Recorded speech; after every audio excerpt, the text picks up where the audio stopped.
نبی اکرم صلی اللہ علیہ وآلہ وسلم نے فرمایا، جب تم میں سے کوئی اپنی بیوی سے جمع کرے تو کہے اللہ کے نام کے ساتھ شروع کرتا ہوں، اے اللہ ہمیں شیطان سے بچا اور شیطان کو اس چیز سے دور رکھ جو تو اس جمع کے نتیجے میں ہمیں عطا فرمائے۔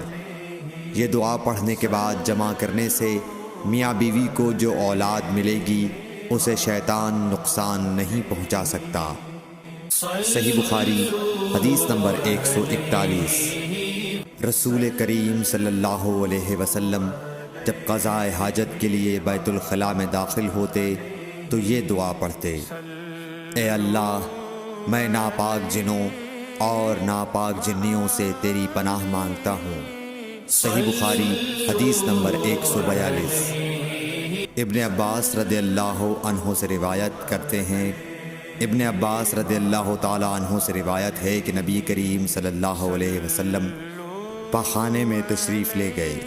میں نے پاخانے کے قریب آپ کے لیے وضو کا پانی رکھ دیا۔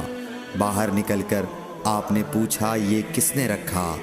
جب آپ کو بتلایا گیا تو آپ نے میرے لیے دعا کی اور فرمایا، اے اللہ اس کو دین کی سمجھ عطا فرمائیو۔ صحیح بخاری حدیث نمبر 143۔ رسول اللہ صلی اللہ علیہ وسلم نے فرمایا کہ جب تم میں سے کوئی پخانے میں جائے تو قبلے کی طرف منہ کرے نہ اس کی طرف پشت کرے، بلکہ مشرق کی طرف منہ کر لو یا مغرب کی طرف۔ صحیح بخاری حدیث نمبر 144۔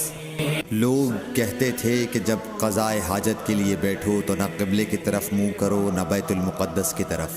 یہ سن کر عبداللہ بن عمر رضی اللہ تعالی عنہ نے فرمایا کہ ایک دن میں اپنے گھر کی چھت پر چڑھا تو میں نے حضرت صلی اللہ علیہ وسلم کو دیکھا کہ آپ بیت المقدس کی طرف منہ کر کے 2 اینٹوں پر قضاء حاجت کے لیے بیٹھے ہیں۔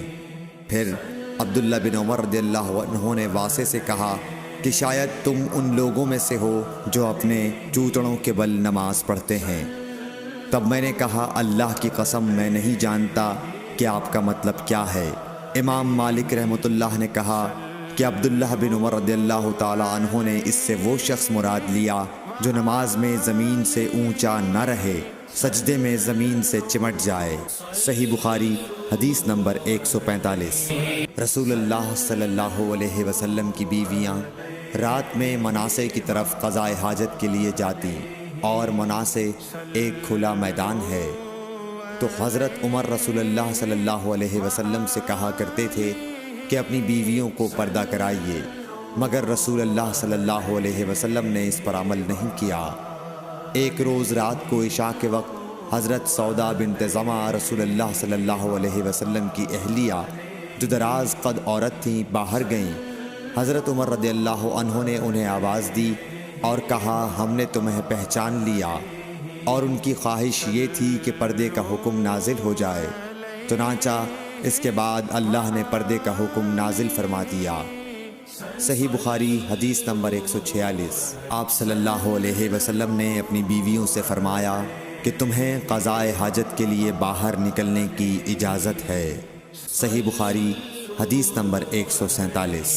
عبداللہ بن عمر رضی اللہ تعالی عنہ فرماتے ہیں کہ ایک دن میں اپنی بہن اور رسول اللہ صلی اللہ علیہ وسلم کی اہلیہ محترمہ حفصہ کے مکان کی چھت پر اپنی کسی ضرورت سے چڑھا تو مجھے رسول اللہ صلی اللہ علیہ وسلم قضاء حاجت کرتے وقت قبلے کی طرف پشت اور شام کی طرف منہ کیے ہوئے نظر آئے۔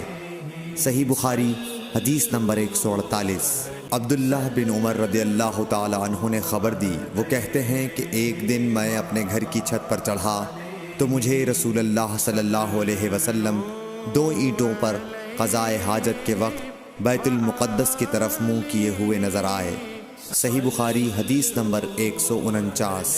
انس بن مالک رضی اللہ تعالی عنہ کہتے تھے کہ جب رسول اللہ صلی اللہ علیہ وسلم رفع حاجت کے لیے نکلتے تو میں اور ایک لڑکا اپنے ساتھ پانی کا برتن لے آتے تھے، مطلب یہ کہ اس پانی سے رسول اللہ صلی اللہ علیہ وسلم طہارت کیا کرتے تھے۔ صحیح بخاری حدیث نمبر 150۔